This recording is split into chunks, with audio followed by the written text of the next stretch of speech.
Graham is becoming soft. Like, he's becoming merciful. And this ain't fun. Come on. Where's that? You have to cut his throat at that point.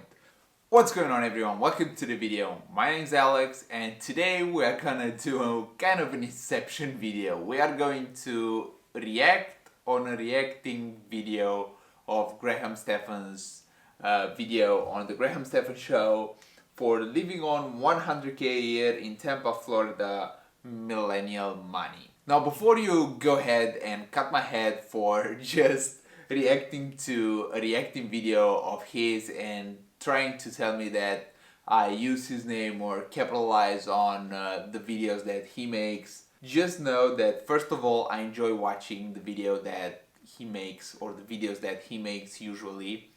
Second of all, I'm actually taking his advice on trying to leverage certain videos that actually have traffic in order to get a chance to get some views on the videos that I make.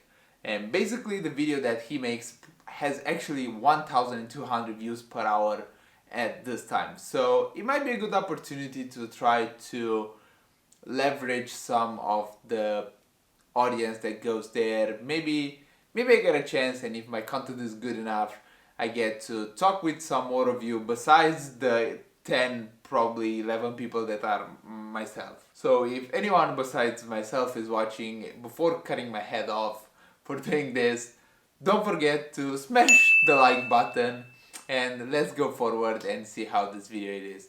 And if you really don't like it, just bye.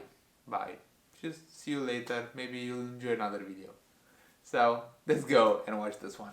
Welcome back to the Graham Stephan Show. My name is Graham and welcome to my show, and I just owe everyone a very sincere apology this time around because I realized Millennial Money was posted like 5-6 days ago, and it never takes me this long to watch Millennial Money. Usually it gets posted at 9 o'clock in the morning. I spring out of bed, I am wide awake, I run to my computer, I turn on the camera, I watch Millennial Money because that makes my day. This time was different. This time I was actually traveling with my good friend Meet Kevin over to Washington, D.C. Excuses. I saw everyone in the comments in the previous videos like bashing and crying out loud that the Millennial Money video was posted and he didn't react like immediately on it. So this was funny to have him like explain the situation. Basically, if you follow him on Instagram, you could have seen that he was in DC with Kevin, and probably there was no way of shooting a video or shooting a reacting video and uploading it from there, because he probably enjoyed time with his friends. To speak at FinCon, and sure enough, the day I show up to Washington, D.C., CNBC decides this is the day we're going to post Millennial Money. And I am not there to react to it. So I just got back the other night, and now is my chance to catch up on all the Millennial Money that I missed, which is one episode. I'm missing out on one episode. So anyway, we're going to watch Millennial Money. I'm on YouTube right now. We're going to type in Millennial Money, my favorite words to ever type in the computer. And this is what we got. We got this video, living on 110K a year in Tampa, Florida. Wait for it. Millennial Money. Oh, here we go. I am excited, guys. I am excited. And this one seems to have done some pretty decent views. We got... I really loved his enthusiasm for this videos that CNBC makes. And I have a feeling that there's some kind of conspiracy behind CNBC and his situation, because CNBC starts to screw things up and pretty much screw those series up by doing them too good to be true and not giving him some kind of like information to actually react on, like properly react on. So let's see the video and the reactions. 60K views 4 days ago. So I don't know if that makes it good or bad. You know what I always look at? I always look at the like to dislike ratio, and if it has a big dislike ratio, I know it's going to be a great video. If it does not have a high dislike ratio, I kind of know they're probably not messing up. So let's see what's going on here. We got a very good like to dislike ratio, only 37 dislikes. So I have a feeling CNBC is changing it up. I have a feeling, like I said, my conspiracy here is that they're picking good people that I'm not gonna really get upset at. So let's see if I'm right in what this guy is up to. I love that. Already, I have to say, 33 years old, making $110,000 a year as a pilot. Way to go! And also being in Florida, we got a no income tax state. We got another one. Meanwhile, I'm sitting here in California paying like I don't know how much, 11%, 13% in state income tax. It's ridiculous. Makes me want to move to Florida, but I don't like humidity, so I'm kind of screwed either way. As a pilot, I would say I would prefer to have more time. 110K contrasted to 10K, it's like 11 times more, so that's my situation. The fact that he said that in California taxes are high, probably it's a weather tax, because the weather is too good to be true in California as opposed to Florida, where there's humidity, there's rainy, and besides the heat and all that kind of stuff, the humidity ruins everything. Like California, it's dry, it's nice, and it's always sunny. You gotta pay for that.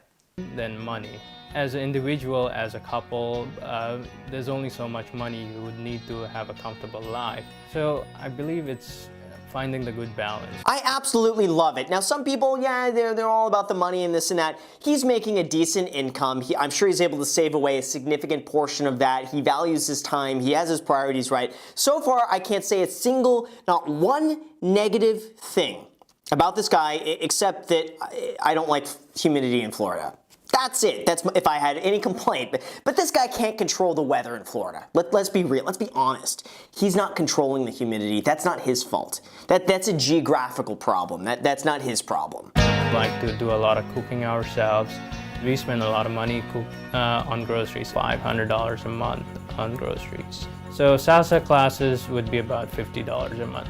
Oh, okay, let's see this. Let's get to what I'm good at. Food. $800 a month for food for him and his fiance. Is this guy shopping at like Whole Foods and Erewhon for lobster and steak? Like, how do you spend $800 a month on food? But you know what? Here's the thing. If this guy loves food and he loves the experience of eating and, with his fiance and this, he makes enough money where that's not going to be that big of a deal, especially coming from his philosophy of valuing time and experiences over money. If that's his thing, great. $750 a month on rent. How do you do that? How do you do $750 a month on rent? Unless it's split between him and his fiance and it's really $1,500, which would be, then that would make sense. But your portion, $750 a month on rent is really good. But it does make me kind of think though that if... How do you agree on that? Like $800 a month for two people, that's insane. Come on. Since when there's so much mercy for spending $800 on food? Like it's about like 10%, almost 10% of his monthly income. That's gonna be something like on food. Rent is $750 for his portion. Why are they including him and his fiance for food at $800 a month on that, instead of $400, which would be his part? I don't know how that works. Anyway. Since when there's so mercy that the rent is less than expenses of food? You are disappointing me, Graham. Transportation, $650 a month. We'll have to keep watching to see if that's a good one or not. Voluntary parental support, $500 a month. Okay, fine. Insurance, $430 a month.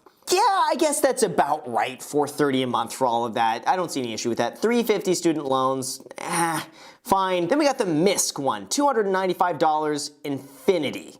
That's Amazon Prime Student Entertainment Laundry. Laundry, we gotta get those off-peak electrical hours to get that laundry. Anyway, utilities and Wi-Fi, $130, that's fine. Phone, $20 a month. That's really good. That is really good. Phone for him and his fiance, $20. Jeez, good for him. I wish my phone was $20 a month.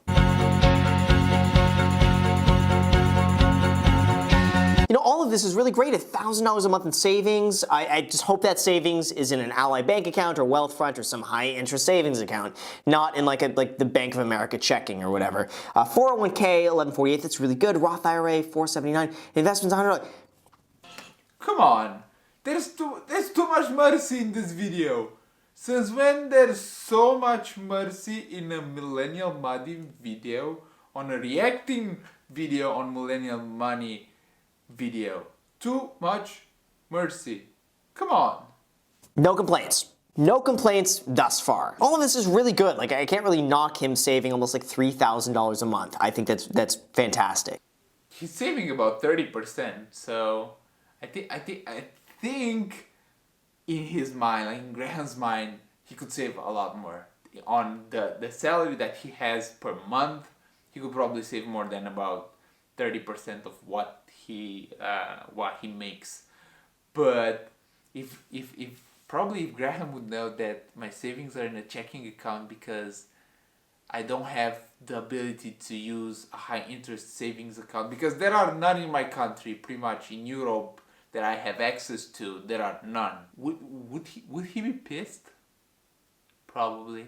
I do invest in gold, so I did buy some gold bars. Not a huge fan. I don't get gold as an investment. I know a lot of people are out there, you get these doomsday people that are like, the world is going to end and we need gold. It's going to be the only currency when the entire monetary system is completely disintegrates. Any diffraction of... I'm like, come on, guy. Like, gold, first of all, the transaction cost for buying physical gold is ridiculous. The overhead cost of then storing your gold is ridiculous. If you want to keep it safe or it's basically like keeping cash, except it's so stupid. But anyway, not only that, but gold doesn't produce anything. It also doesn't provide a dividend. It's so funny when he does this kind of like black and white and with some kind of like different voice, like a voice filter on top of everything. This is priceless. But yeah, gold, come on. Is this kind of Robert Kiyosaki stuff that you buy gold and you hide it from the government to not get it from you, and when everything is extinct on Earth, only the bugs are gonna trade gold? And you're basically, if you look back like 50 years, it's for the most part just kept up with inflation. And you have a lot of people that point to specific periods in time, and they're like, well, if you bought in 2007 and you sold in 2011, you would have made X amount of money and that outperformed this and that. But if you look at the average over 50, 60, 70 years, gold has been a terrible performer in the long term. Except like keeping cash, that you have to pay on keeping cash. Basically, like we pay here in Romania for giving the bank our money to just keep it like safe, because the inflation pretty much kills everything. We basically lose about 4% of the savings every single like year because of the inflation. So you know, that's just the way I see it. But I see this guy as a watch collection. Let's see his watches. I got into watches because of my colleagues in Taiwan. They love watches. So I learned about watches. So I spend some money on watches, especially from a brand called Rolex. Oh, Rolex. I haven't heard of Rolex before. We should look into Rolex. So I bought a watch. It's called the Daytona. I gotta say, I absolutely love the Rolex Daytona. In fact, the original Rolex Daytona used the movement of this Zenith El Primero in, I believe it was the early 90s, in their Rolex Daytona. I love this watch. And this one in particular, I don't know why the two-tone Rolex Daytona, there doesn't seem to be much demand on that. Everyone either wants the stainless steel, the rose gold, or the gold with the green dial. I have no idea about anything about watches. So I can't really empathize or see the idea or the affinity for watches on both sides. For me, it's just like spending on, let's see how much it is. Rolex Daytona. Holy shit, $15,000 for a watch? The hell? You could have used that money to, I don't know, save a forest. Come on, $15,000 for a watch when you make per year about 110K. I got that Graham bought a watch for 20K, but he makes 100K a month only from YouTube. Come on, he has like 7 watches or whatever. No! This is my watch reaction on like his watches, not Graham's watch, but his watches. Come on, man. You spent a fortune, you spent a year's salary on watches. Maybe you just touch something and it breaks and you just broke $15,000. Jeez.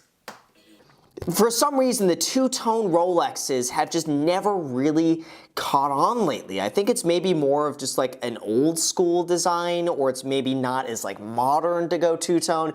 I don't get it, but anyway, the two-tone Daytona, you know, I love the Daytona. And I have another watch that I'm currently wearing. Is the BLNR. That's another great watch. It's also known as the Batman when you have the blue and the black. And great watch. My only concern is with Rolexes have seen such a huge price increase lately.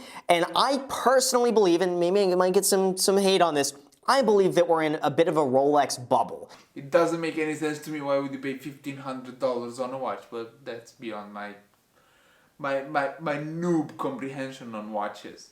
Okay, so I actually have to do some talking over this so I don't get copyright striked by CNBC. Not to say that they would do that, but they're playing some very distinct music in the background here that I would just feel uncomfortable with using. Anyway, this guy's got an amazing kind of rags to riches story. It's really inspirational, really cool music in the background that I just have to talk over. So again, I don't get copyright striked, and that is it. Thank you.